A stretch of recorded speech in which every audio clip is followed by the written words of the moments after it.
Mots-clés.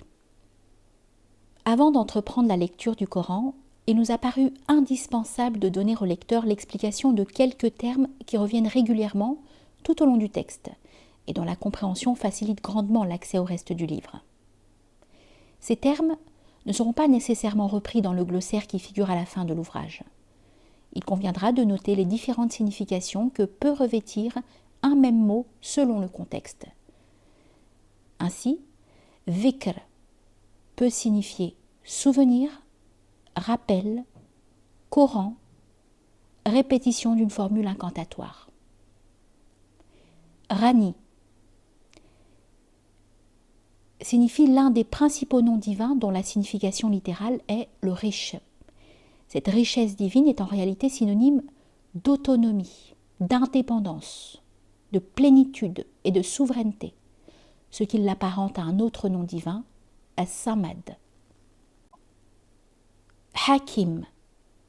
Ce nom divin implique deux notions complémentaires, celle de sagesse et de justice, d'une part, et celle de faire les choses à la perfection, ihkam, d'autre part. Shirk, polythéisme.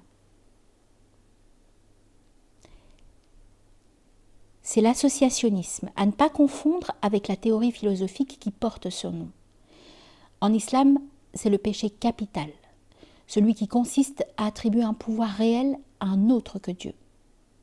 Il est de deux natures, apparent ou caché.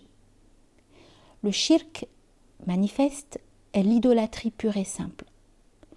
Le shirk caché revient à se laisser voiler par les causes secondes, en croyant par exemple que le médicament guérit, que le couteau coupe, que le feu brûle, etc., alors qu'il n'est d'autre agent que Dieu. Enfin, une forme encore plus pernicieuse de shirk khafi, caché, consiste à adorer son ego en le substituant plus ou moins consciemment à Dieu. Enfin, le mot zulm, varlim. Ce substantif signifie avant tout ne pas mettre les choses à leur place. Ce n'est qu'à par voie de conséquence qu'on a pu le traduire par injustice ou par transgression.